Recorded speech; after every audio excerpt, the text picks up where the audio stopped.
么急？明明是你急我了。我急你怎么了？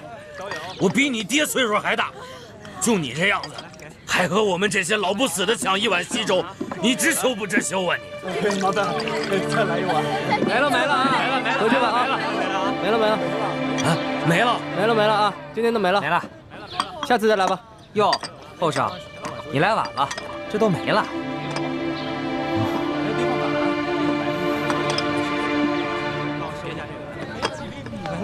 等一下。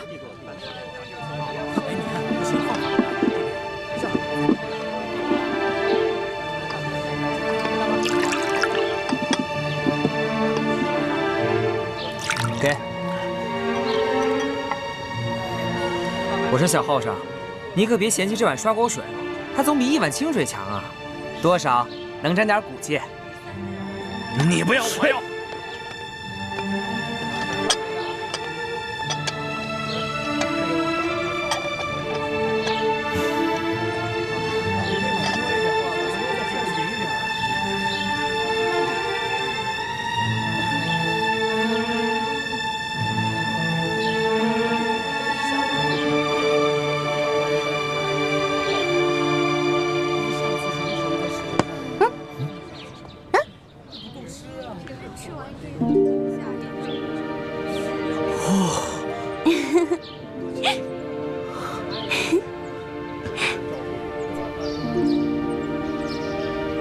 怎么样，好喝吗，龙小弟？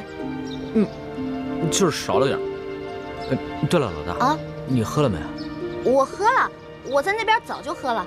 我可不像你，放不下身份，我跟那帮灾民一起抢的。有时候太君子啊，会挨饿的，知道吗？老大，我怎么听到你肚子在叫啊？没有，我这是撑的，我刚才吃特别多。给你吧。不用，我平时吃的比你多，这肉都藏着呢，现在可挺饿了。什么不用啊？拿着。咱们俩可是拜把子兄弟，说好的有福同享，有难同当呢。虽然这只是一碗粥，那也得一人一半。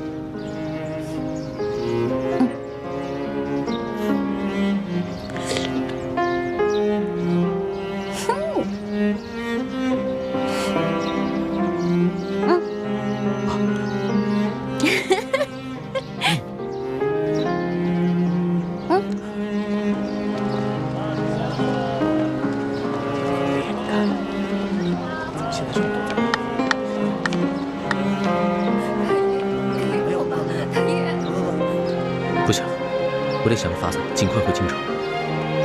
我要是在这儿多耽搁一天，百姓们就得多受一天的苦。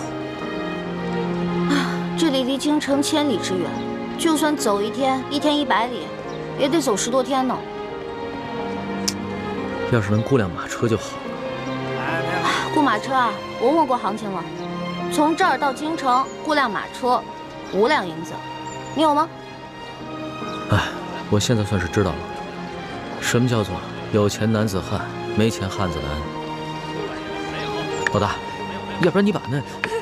公子，少一点吧，我真的没有了。没吃饭。谢谢公子，谢谢公子，真是。给我一点吧。走吧，好吃没有？老大，你就让我把那个金镯子给当了吧。等我回了京城以后，立马让人帮你赎回来。不行啊，我这个金镯子是我一个兄弟送我的，我那个兄弟心思很重的，如果他知道我把金镯子当了，他一定会很难过的。哎呀，你自己想办法赚钱嘛，别老打我金镯子的主意，行不行？好，我知道你是故意刁难我，我还就不信了，我挣不了这5两银子。这才是我的好龙小弟嘛，文武双全，什么都会，对不对？不过你想到什么办法赚钱了吗？老大，你的耳环呢？哦，这儿呢。哎，你的金镯子不能当，耳环可以吧？耳环是可以啊，不过耳环不值什么钱，只能卖10几个铜板。10几个铜板就够了，走。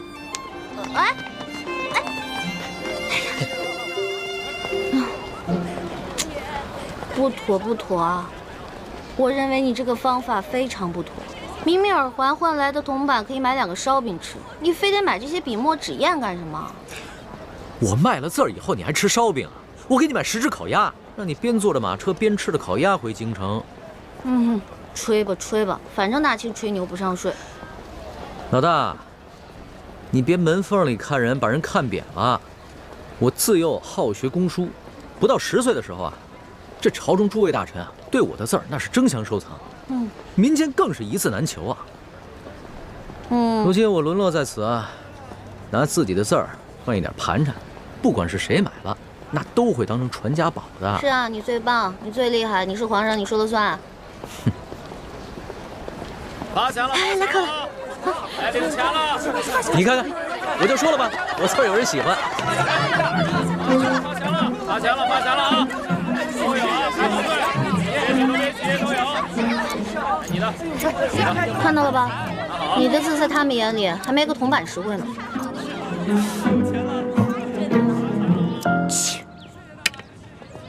哟，这幅字笔画圆润柔美，清丽潇洒，颇有明代董其昌的风范呢。在世道好的时候，应该能卖几两银子。你居然能从我的字里边看出董其昌的风范，看来你对书法颇有研究啊！不瞒二位，在下萧凤生是也。啊，我想起来了，你就是山西第1大才子萧凤生是吧？惭愧惭愧啊！哎，你是否画过一幅《古道西风图》啊？有啊，不过我当时送给了京城一位友人。听说此画几经辗转到了皇上手里，皇上爱不释手。怎么，你见过此画？啊，那倒没有。我有一个乡亲啊，他有一个远房亲戚在朝中做官，然后我听过这个事儿而已。哦，哎，可是你为什么不卖字画，要在这儿乞讨为生呢？世道不堪，灾荒之年，老百姓连饭都吃不上，哪还有什么闲钱买我的劳师字字画呢？我又不愿攀附那些达官显贵，也就只得乞讨度日了。富贵不能淫，贫贱不能移，怪不得先生能画出连皇上都欣赏的大作来。这位兄台倒是萧某的知音呢。不过我也没有别的东西可赠，这枚铜钱我就赠与兄台，好歹也能买碗薄粥。告辞了。哎，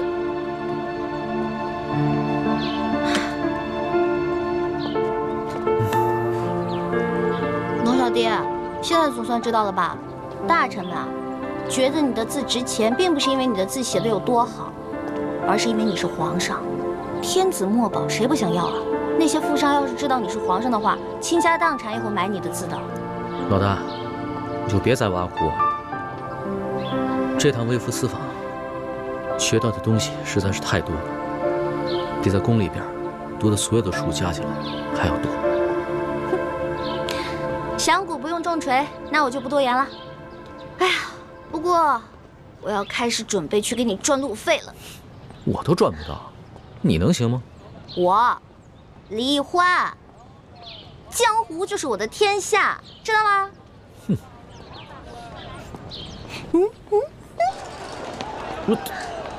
老大，你说的不会是这个地方吧？当然，一会儿看我眼色行事，知道吗？走。哎，老大。来，买定离手了啊！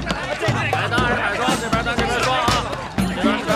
买定离手，买单还是买双？看决定啊！赶紧下注啊！好嘞，想着运气这么差还赌呢？来，接着来，去！我说怎么没把都输呢？原来那儿有个小叫花子，滚！说谁小叫花子呢？告诉你，我们小爷有的是钱。哟，金元宝，真有钱！舞蹈还光头呢。金镯子，谁呀？好，有种你跟本少爷。好，赌就赌。好，来。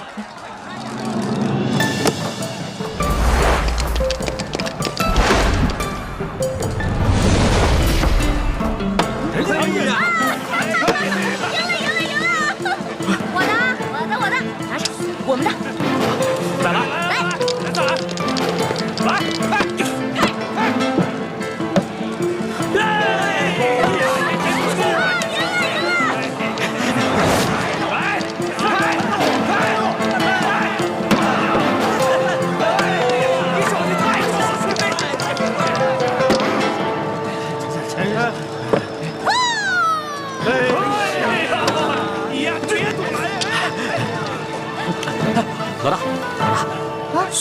见我就说话。哎呀，我正玩得兴起呢。老大，好，那个，最后一局了啊，小爷没时间了，最后一局了啊！最后一局，全压了，快压了，对，全压上，一把定翻回来，一把定输赢。对。好，没事，给我一把定输赢。对，来，豹子来了，豹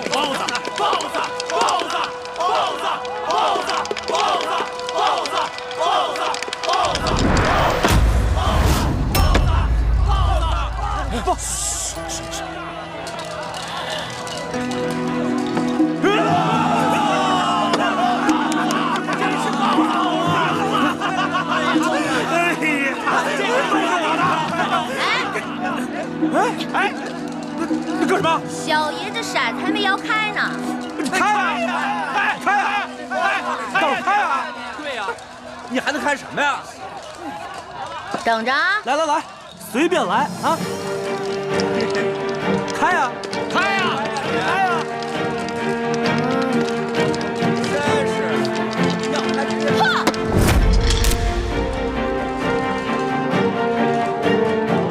快开呀！看好了啊！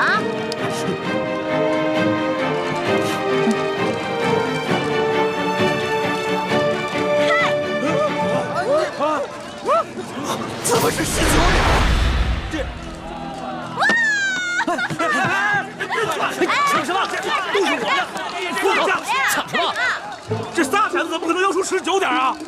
出老千啊？不是，肯定出老千。对呀，我又没多一个骰子，这是小爷的本事，自己没本事还怪我，有你这样的吗？出老千，不能算这个，这肯定出老千，不能让他走。这把不能算，再来一把。哎，官兵来抓土了！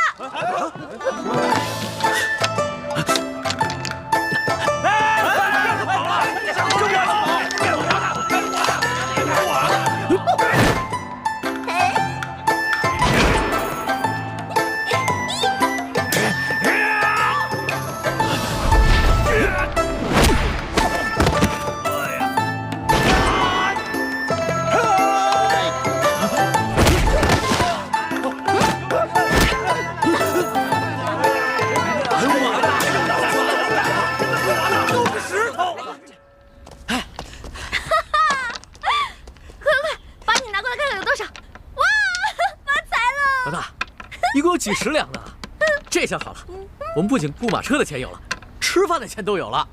老大，你真行！那当然了，要不然怎么做的你老大呢？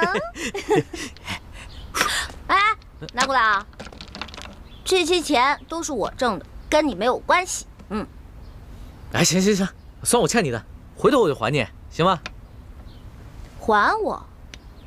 我的利息可高了，你还得起吗？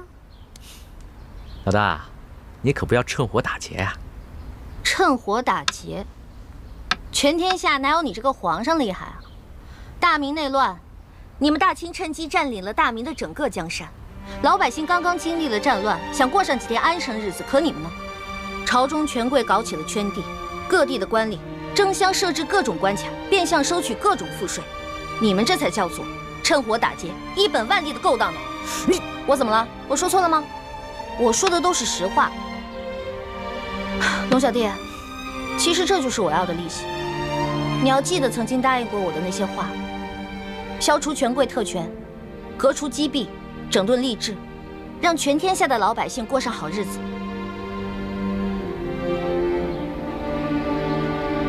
好，我答应你，这个利息我一定还。一言为定。一言为定。盖章。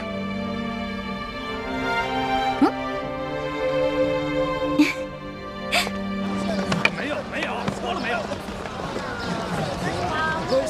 这个纸这儿。干啥？哎，陆小弟，你干嘛呀？赶紧估辆车回京城吧，别再节外生枝了。这不刚好路过吗？我这辈子就没吃过霸王餐，咱们还是把没付的钱给人结了吧。别人小本生意也不容易啊。龙小弟还挺好面子，老百姓就怕皇帝不要面子，随便天下骂声一片，民怨沸腾，皇帝去装聋作哑听不见。放心吧，我这次出宫啊，这心也算是真开窍了。哎，走开走开！来，两位客官，哎，请。掌柜的，这是上次欠你的饭钱，够吗？哎呀，二位，你们客气了，够了，够了，够了。是不是没想过我们会回来呀？哎呀，哪能啊！二位都是正人君子，肯定会回来。按照我的做派呢，就像你上次那么奚落我，就可以抵了这顿饭钱。不过呢，我小弟为人正直，非要拉我回来还你钱不可。哎呦，是啊是啊。哎，二位爷，不是小的粗俗势力，小本生意都亏不起。这么着，我再请二位用一餐，算我对你们上次那个赔罪，你看如何？不必。哎，可以，有酒有肉。老大，吃白不吃吗？不是你，没事儿，人是铁，饭是钢嘛，吃饱以后再上路啊。万一一会儿路上想买好吃的没有了呢？而且你看老板人家多有诚意啊。就是嘛，哎，赏个脸，二位赏个脸啊！哎，小二，快，请二位爷楼上雅座。哎，好，哎，这边挑雅座啊！小心楼梯。哎，慢点。啊！好，吃。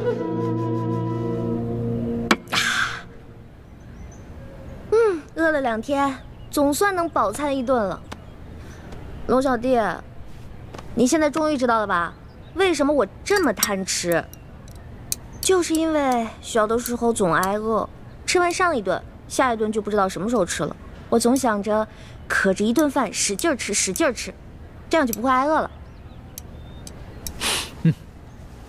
我明白了，老大，你就放心吧，以后我再也不会让你挨饿了。不光不让我挨饿，你要让全天下的老百姓都不挨饿。好，我努力，尽量做到。老大，我们现在是不是该过辆车回京了？可以啊，我们要把这些点心都带上，饿的时候可以吃啊。也是啊，这里的旱情虽然没有太原的严重，但是估计路上要买到吃的也挺难的。来，再吃点。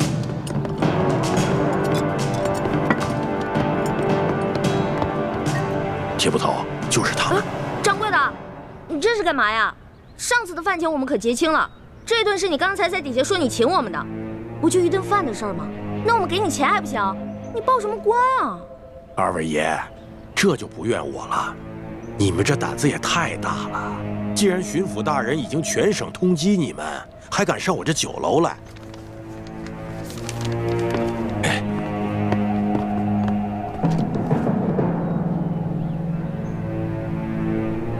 想不到我身为大清皇帝，竟然被自己任命的官员通缉，惶惶如丧家之犬。下一章。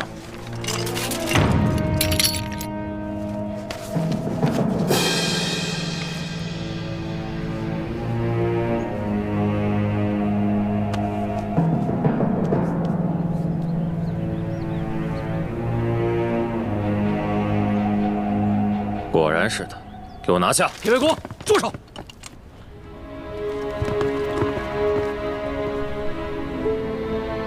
你认识我？我虽不认识你，但我知道你是谁。你做了20多年的捕头，破获无数刑案，抓过无数盗匪，屡受朝廷的嘉奖。去年你因公致残没了左手，皇上特意恩诏，命宫中的能工巧匠帮你打造了这只可以伸缩的铁手。你怎么知道我这铁手是皇上亲自下诏打造的？你知道我是谁吗？你是谁？你是巡抚大人下令通缉的要犯龙三。那你可知巡抚大人为何事要通缉我？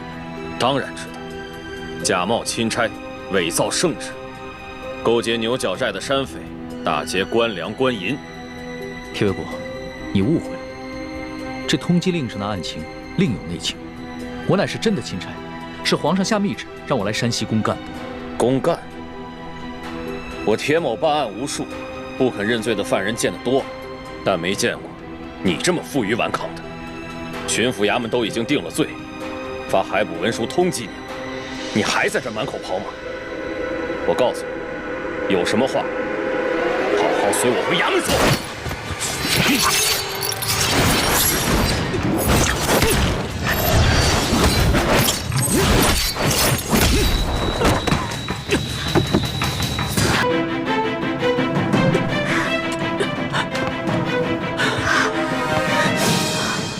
把他们给我抓起来！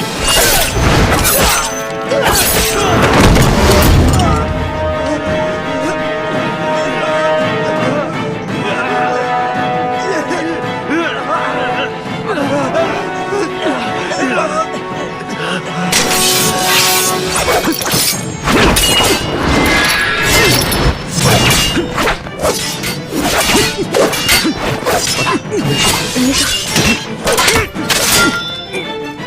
快走！你认识他？我不认识他，我们快走吧。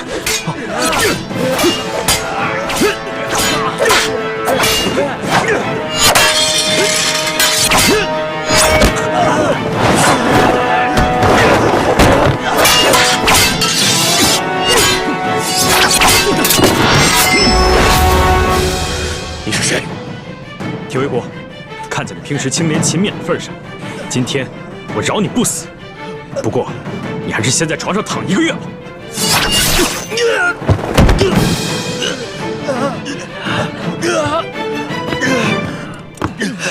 包子嘞，热腾腾的包子。上饭前啥都没打理。没有，闪开！刚出笼的包子。龙小弟，我有那么重吗？你怎么跟打醉拳似的，歪歪倒倒的呀？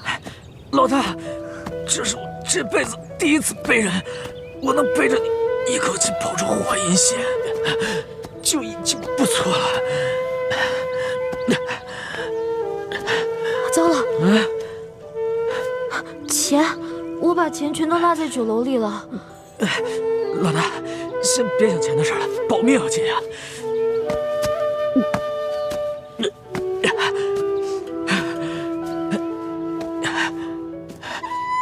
龙小弟，要不然你把我放下来吧，你可是金枝玉叶，别到时候把你的龙胳膊龙腿给你压坏了。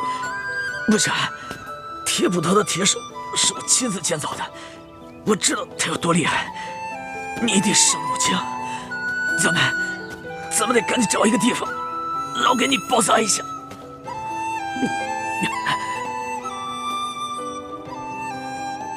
前面好像有一个茅草屋，进里面休息一下吧。啊，我也真的是快走不动了。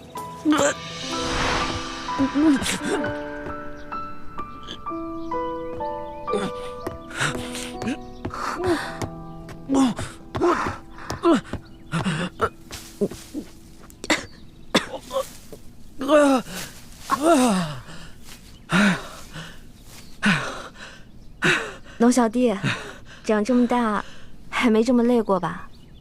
那是。哎呦，哎，你怎么流那么多血啊？你让我看。大惊小怪的，没见过世面吧？没事儿，你先出去，我自己看一下。你别闹，我出去。你想占我便宜是不是？告诉你不许占我便宜啊！去，赶紧去，出去。真的？真的，快点走啊！走，快点儿！快点儿啊！快去！嗯。哎，不是，你确定你自己能行？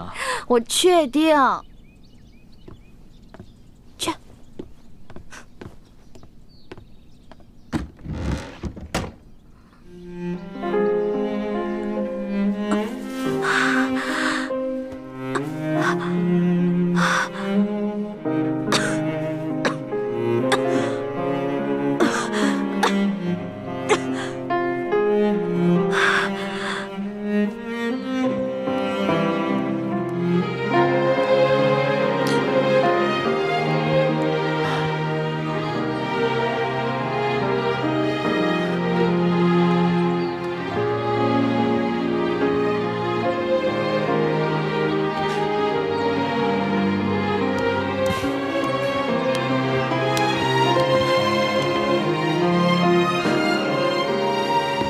老大，老大，你自己可以吗？你怎么不说话呀？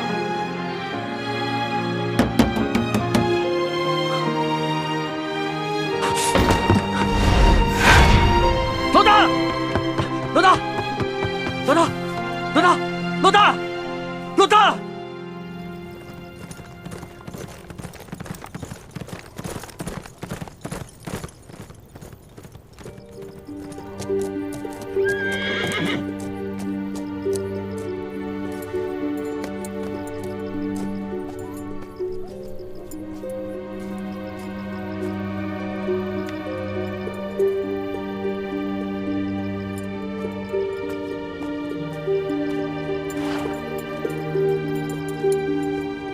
大师兄，叶师弟，你不是跟着樊师妹一起，随着吴应奇进京了？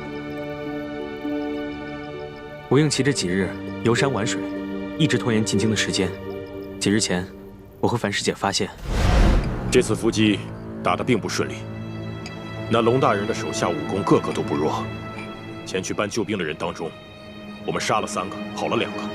二公子，卑职办事不力，愿受责罚。罢了，你已经尽力了。继续暗中追查龙大人的下落，想办法把龙大人的行踪透露给刘德昭。可是刘德昭也有把柄在龙大人手上，就算他真的抓住了龙大人，也未必敢杀了他。卑职担心他们2人化敌为友，暗中达成交易，这对我们来说，是不是太不利了？所以你更要掌握好时机，杀了龙三之后马上撤离，让刘德昭的手下晚到一步，替咱们把舒剑之死和龙三之死这2口黑锅都给背了。卑职明白了，卑职这就去办。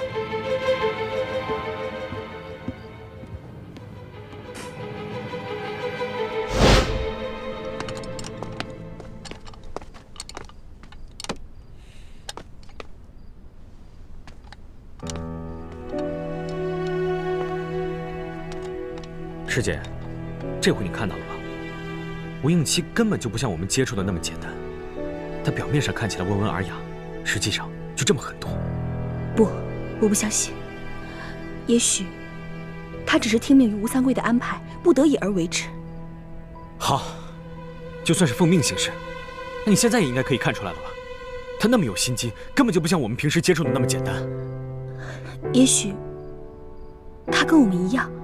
我们不也听从于师父的安排，去算计他吗？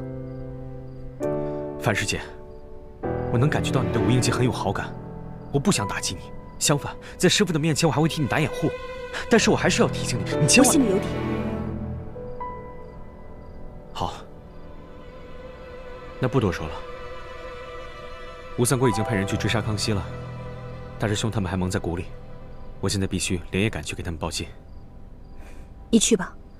吴应奇这边，我就说你在山西有个旧友，去探望他，与我们在京城会合。好，那就这样。所以我就连夜赶去太原书府，想给你们报信。不料扑了个空，我就一路找到这里来了。叶师弟辛苦了。其实我早就知道，在追杀我的人当中，有吴三桂派出来的杀手。你赶紧回去吧，别让吴应奇起疑。你不用担心。吴应奇现在对樊师姐很是信任，我还是留下来，同你和雪师姐一起寻找康熙和奕欢吧。叶师弟是不放心小师妹吗？是啊，我是不放心小师妹。你和雪师姐武艺高强，不论是刘德昭派来的官兵，还是吴三桂派出的杀手，都奈何不了你们。可小师妹呢？你放心，只要有我在，小师妹不会有事。是吗？我今天在华阴县的大街上碰到了山西第1名捕铁卫国。你的意思是，欢妹遇到了铁卫国？若是其他捕快，欢妹可以勉强应付；但如果是铁卫国，欢妹不是他的对手。打起来了吗？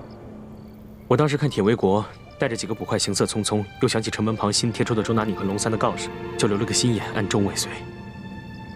没想到，他们真的是去捉拿康熙和小师妹的。康熙和小师妹在酒楼里被人认出来了，那掌柜的暗中报了官。华妹实在是没有经验，怎么能在这个时候去酒楼这种公开的地方？大师兄倒是经验丰富啊，为什么还是没有保小师妹周全？今天若不是我及时赶到，他们就……可小师妹还是受伤了，伤得重吗？你说呢？她被铁围国的铁手抓伤了锁骨，肯定伤得不轻。等我解决了铁围国他们，追出酒楼，小师妹跟康熙已经不知去向了。倾城也受伤了，无法行走。我将他安顿在城外土地庙里。这样吧，你还是先照顾雪师姐吧，我会尽快找到小师妹的。你放心，小师妹现在和康熙在一起，就算我找到了他们，我也不便现身。我会第一时间通知你，让你和雪师姐赶去与他们会合。有你在她身边，我放心。暂时只能这样了，多谢你，叶师弟，多加小心。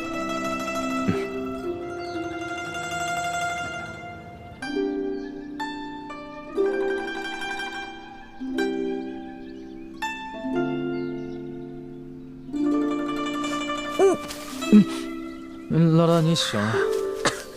哎，你伤口怎么样了？我好不容易才给你包扎好，你千万别乱动啊！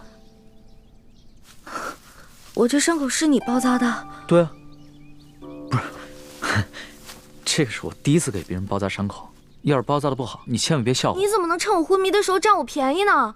我怎么占你便宜了？那你的伤口流血不止了，我怎么能看着不管呢？我发誓，我绝对没有趁机占你便宜。不过你皮肤又滑又软，摸起来确实挺舒服。哎，住口！说什么呢？那你为什么要抱着我睡觉啊？我冤枉啊！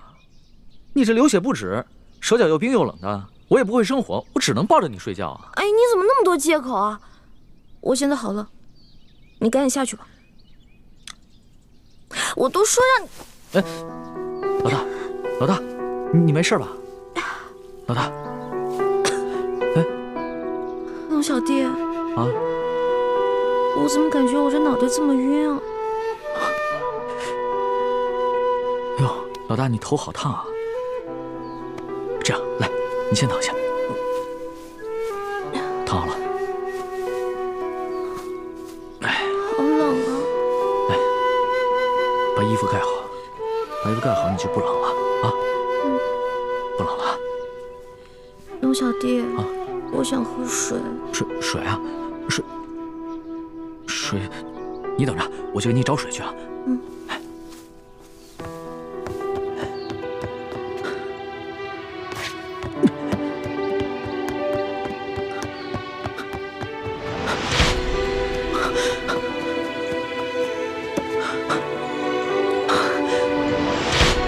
慢点喝，还要喝不？啊！我好冷。冷啊！来，你先躺下，来，躺下。好冷啊！这样，我出去给你拾一些柴火回来，给你生火取暖，好不好？那你好好躺着，别乱动。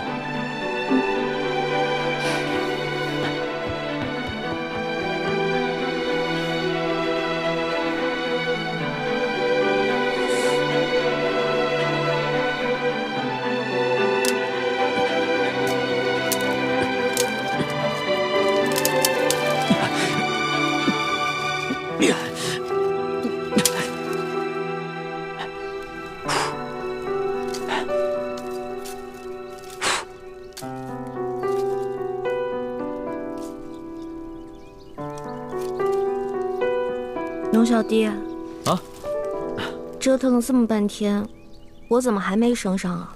我马上就好，马上就好。我怎么会有你这么个笨小弟啊？柴火放太多了，分开点儿，要不然里面空气不流通，火是生不着的。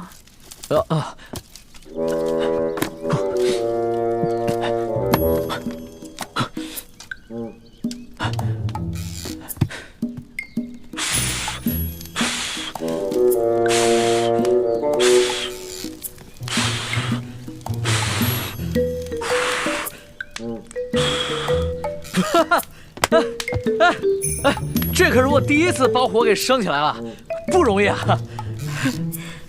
你这个就叫做四体不勤，五谷不分。我怎么就五谷不分了？你看看这是什么？我顺道拿了2个地瓜，我现在就烤给你吃。顺道拿的？我看你是偷的吧？我会把钱补给主人的。哎呀，前几日我拿了人家1只鸡，你当时怎么跟我说的？不告而取，就是偷。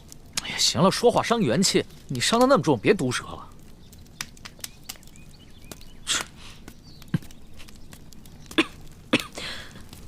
你搓上面的泥干什么呀？那个泥不用搓，连皮带泥放在火边慢慢的煨就可以了。不是，这不把泥搓掉了怎么吃啊？哎呀，我发现了，我这个龙小弟啊，不仅江湖经验差，生活常识也没有。这个泥烤干了以后一掰就掉了，里面的地瓜是干净的。如果这个地瓜外面没有一点泥一起烤的话，里面就糊了。反正老大你江湖经验足就行了，小弟我又学到本事了。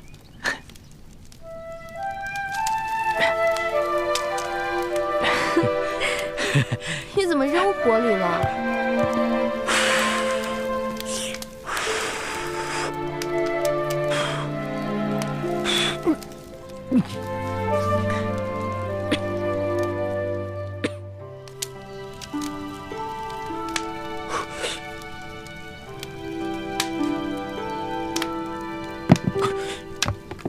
哎呦！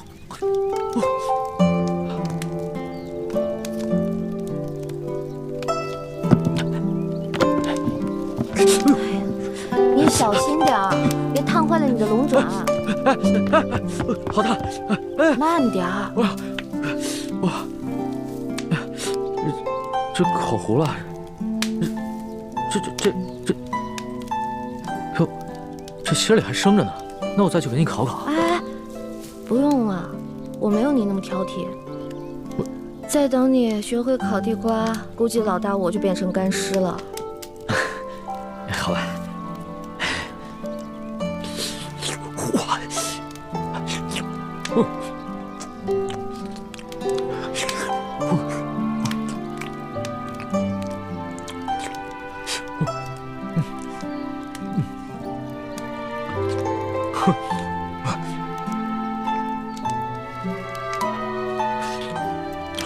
好吃吗？好吃。我以前做攻略啊，都没吃过烤地瓜，没想到地瓜这么好吃。就我以前吃那些烤鹿肉、烤熊肉什么的，都没这烤地瓜好吃。你看你现在这副狼吞虎咽的样子，以后还敢不敢说我吃相不好啊？我告诉你，我这么落魄的事儿，只有你一个人见过，你一定要守口如瓶，要不然的话，我就灭你的口。守口如瓶可以啊，但是我要封口费。好。龙小弟，把我这个也吃了吧。不是，那你怎么办啊？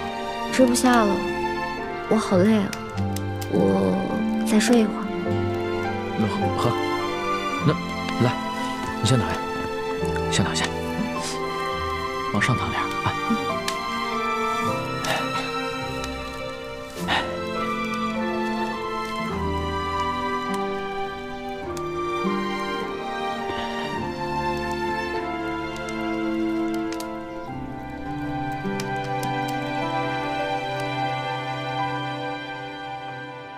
李兄，好久不见。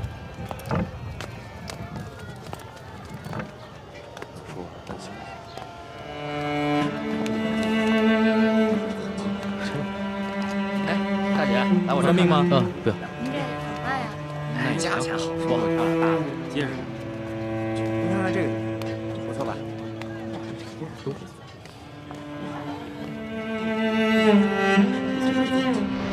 这瓶里的外敷草药啊，口服。谢谢掌柜的。哎，钱呢？掌柜的，我今日出门的时候忘了带钱，你能不能让我先赊一下账，改日我连本带利一起还你？去，没钱买什么药啊？掌柜的，你行行好，我妹妹她已经病得不省人事了。我这开的呀是药铺，又不是慈善堂。再说了，这救济百姓啊，乃是皇上和官府的事儿，又不是我这个生意人能做的。你要怨，就怨皇上和官府吧，别怨我。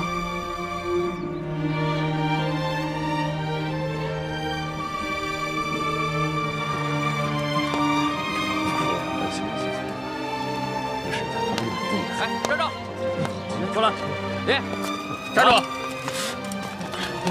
拿你。哎，站住！这怎么办？走吧，你过来，走吧。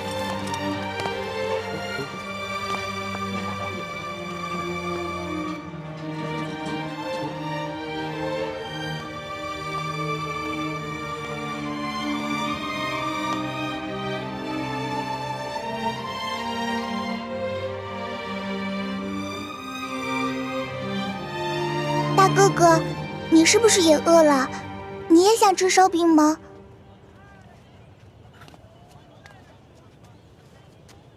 小妹妹，哥哥不饿，是哥哥的妹妹饿了。你能把这张白面烧饼分给哥哥一半吗？等将来，哥哥一定还你10张肉饼。真的，你没骗我？真的，我没骗你。好吧，我相信你。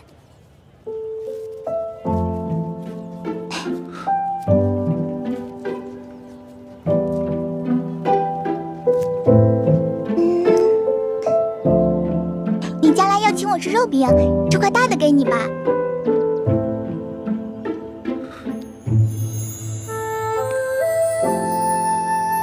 小妹妹，你真好。你能告诉哥哥你叫什么名字吗？我叫喜儿。喜儿，真好听。娘，来当米了。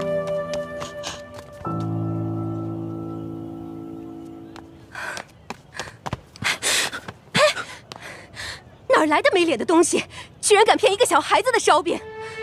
这个烧饼可是我当罗培家的银簪子才换来的，居然被你骗去一半。这个大嫂，我没有骗你，我只是暂时落了难。等我回家有了钱，我一定还给你10张烧饼。还？你骗谁呢？这年头，休说你一个叫花子，就连官府都不讲信用。说好的每人每户1两银子1担米，结果呢？只是给了这么点发了霉的陈年糙米。你们淮阴县也是如此吗？哪年赈灾不是如此？府里的灾民上能领到少许白米白面，到了我们县里，就只剩下这发了霉的陈年糙米了。再到下面各个乡村，剩下的就只能是糠皮了。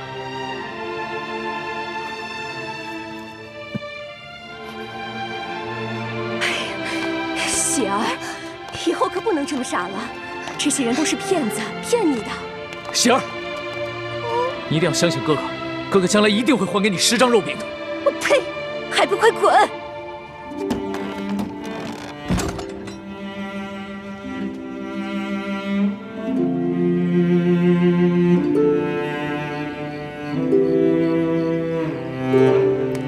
老大，来，吃点吧。你呢？我已经吃过了。我只讨了1张饼，我吃了一半，另外一半留给你。龙小弟，你对我这样，我真的挺开心的。可是我吃不下。那你不吃东西怎么行啊？我好难受。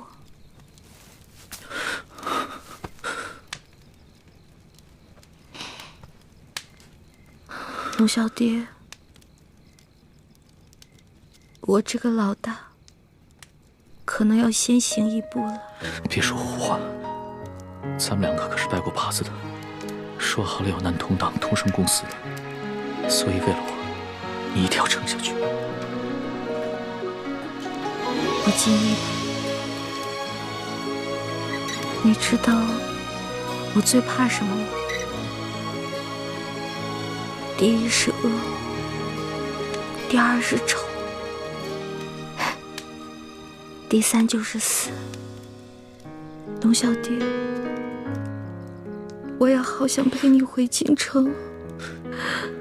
可以的。我还想去收那些你欠我的利息呢。放心吧，人不死，账不烂。你一定好好撑着。要是你不在了，我赖账了怎么办？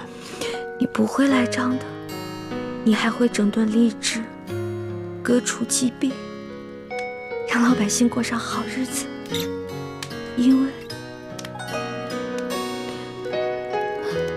因为你是一个好皇帝。我之前说过，你是天底下最不该爱的人。可是我现在收回这句话，你真的很好。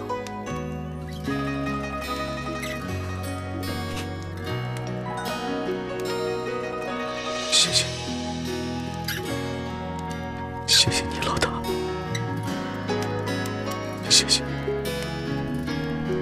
所以你一定要撑住，一定要撑住，撑住了监督我。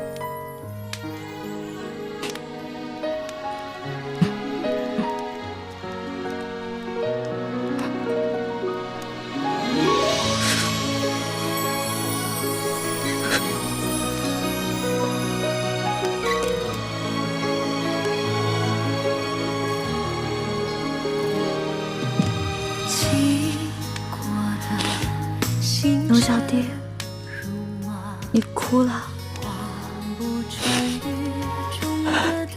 原来龙珠是咸的呀。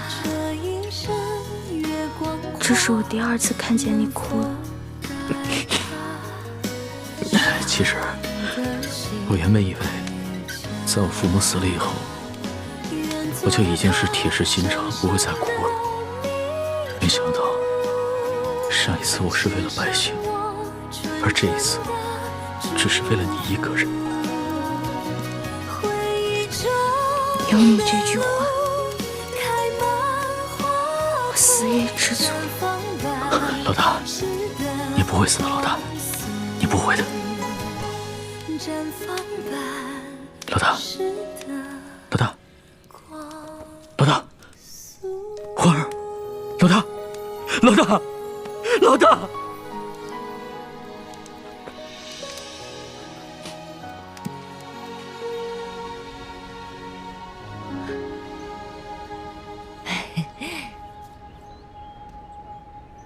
掌柜的，咱们可是说好了啊，这个金镯子我只是暂时抵押在你这儿，你一定要好好保管，改日我一定会赎回来的。放心吧，我是生意人，这药铺开了多少年了，做生意的讲诚信，懂规矩。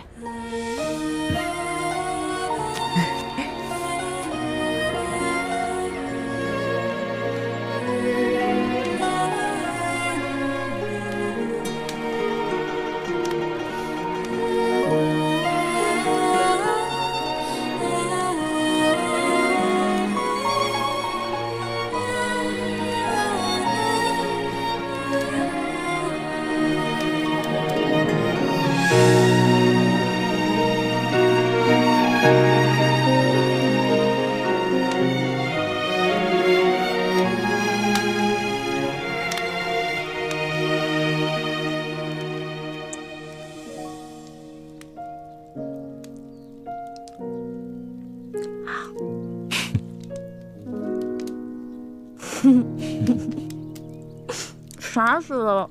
你干嘛一直看着我笑啊？在这种穷乡僻壤的地方，我都快愁死了。我本来也快愁死了，但是看到你伤有好转，我觉得特别开心，就是想笑。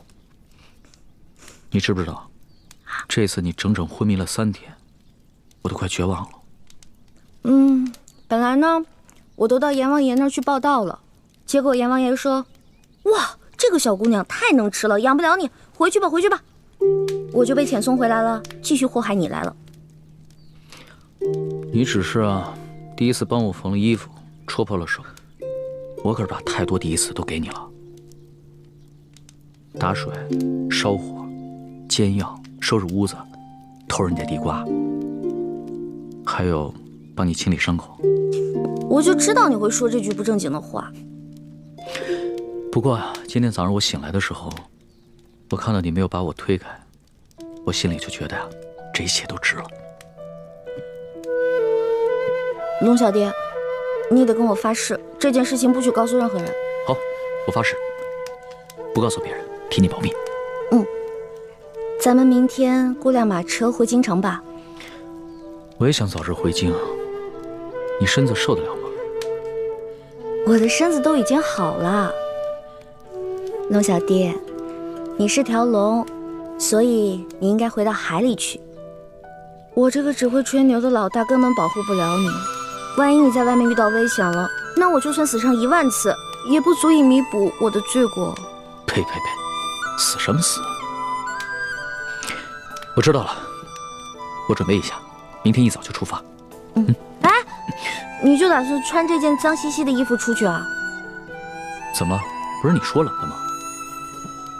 我现在已经不冷了，龙小弟，你好歹是个皇上啊，不能这么不体面。那，你看看你，刚一醒来就开始奚落我了啊？哪有？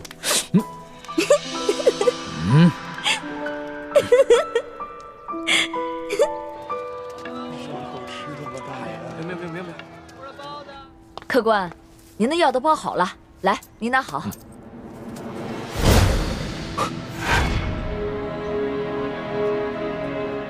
掌柜的，你的金镯子哪来的？这是一个客人递给我的，怎么了？那客人可是一个年轻可爱的姑娘，大约5尺高，胖瘦适中的样子。不是，那是个年轻的后生，脸上嘛脏兮兮的，我也没看出啥模样来。掌柜的，那客人是我一个朋友，这样吧，我先帮他把这个镯子给赎走，再留下20两银子跟一封信。如果他再来抓药的话，麻烦你把银子和地址给他，让他来找我。这，好吧。谢谢。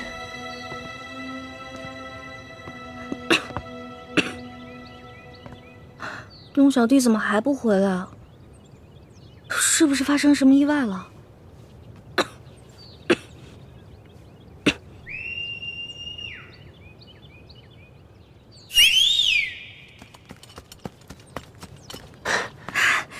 叶哥哥，小师妹，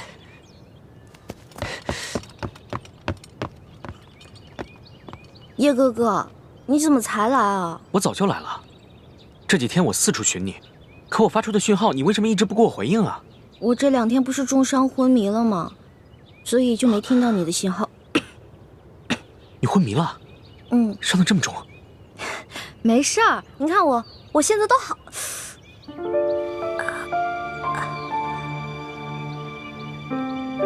所以这些天，一直都是康熙在照顾你，给你洗伤换药。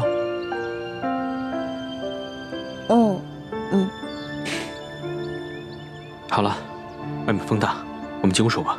好，进来吧。快进来，坐。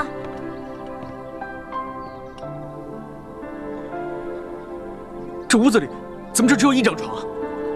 那这些天你和康熙……叶哥哥，你千万别误会，这2天我晕得7死8活的，什么都不知道。康熙是一直在照顾我，但我们什么都没有发生，真的。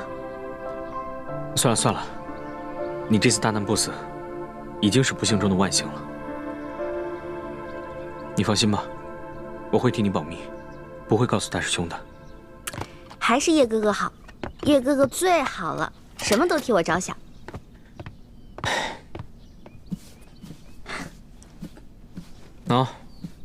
给你，这次别再弄丢了。这个金镯子怎么会在你这儿？不是龙小弟给当在药铺了吗？淮阴县本来就不大，整个县里只有1家药铺。今天早上大师兄去给雪师姐抓药的时候，雪姐姐怎么了？生病了？雪师姐也受伤了，而且伤得很严重。不过他是因为保护大师兄才受伤的。薛姐姐对大师兄是真的好。大师兄去抓药的时候，突然发现那个药店的女掌柜手上居然戴着这个金镯子。大师兄把这个金镯子赎回来交给了我，让我继续寻找你和康熙。他和雪师姐就在落脚的土地庙里等消息。我这几天把淮阴县东南西北方圆20里的地方都找遍了，给你发出的信号你也不给我回应。不过好在今天总算找到你了。辛苦了叶哥哥，但是你千万别误会，这2天我一直昏迷，什么都不知道。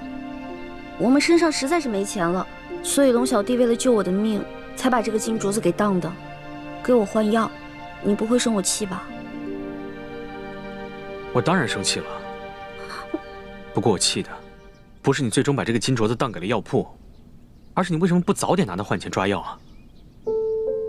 金镯子比你的命还重要啊！我不是怕我当了以后让你伤心吗？有你这句话，我就很知足了。哎，叶哥哥，天马上就要黑了，你赶紧走吧，不然等龙小弟回来该看见你了。好，那我现在就去告诉大师兄，让他和雪师姐来找你会合。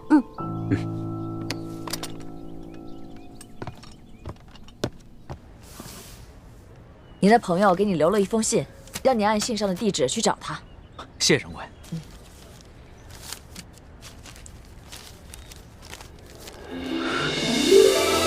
果然是李太医的笔迹，太好了，这下可以顺利回京了。谢谢掌柜的。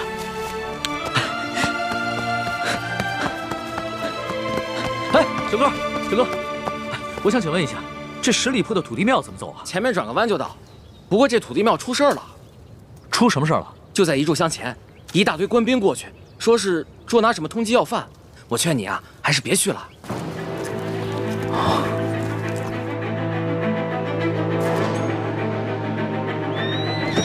撤！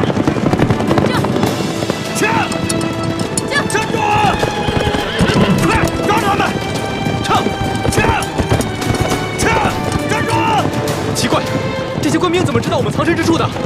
多半是吴三桂的手下追踪到我们的行踪，故意泄露给官府的。小师妹和康熙都在城西海岸港，你们把他们吸引到城东，我去找欢妹他们，然后咱们在城北会合。好，撤！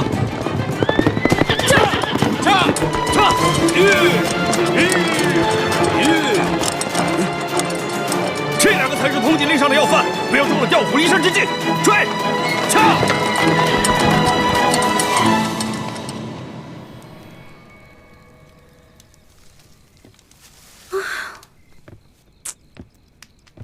这龙小弟怎么回事啊？我好不容易跟猪哥哥他们会合了，龙小弟不会出什么事儿了吧？呸！乌鸦嘴！龙小弟一定没事儿的。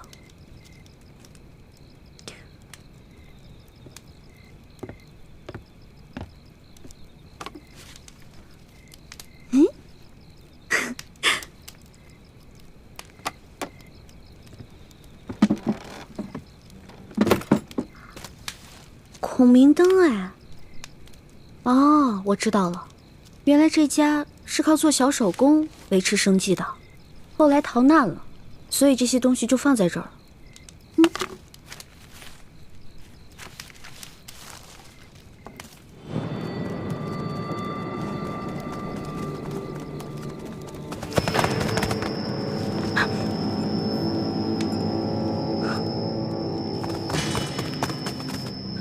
我的伤还没好，跑不了太长时间，必须在短时间内甩掉他们，找个地方藏身，才有可能逃脱。屋里只有那个丫头在，记着留活口，只要有她在咱们手上，她哥哥武功再高，咱们也不怕了。是，走。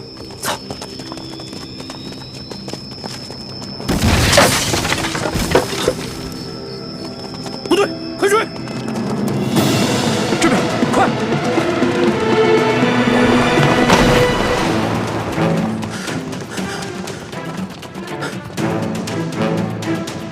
这丫头轻功虽好，但受了重伤，肯定跑不远。追！是。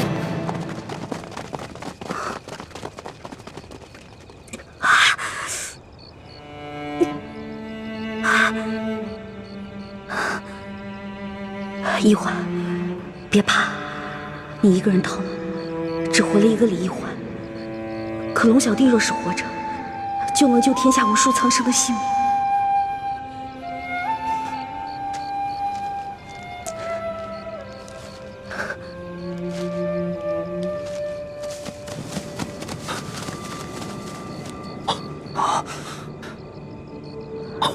你们看，他在给龙三报信，快发暗器把孔明灯射下来！不行，这狗头巡查暗器都射不到，先抓住那丫头，走。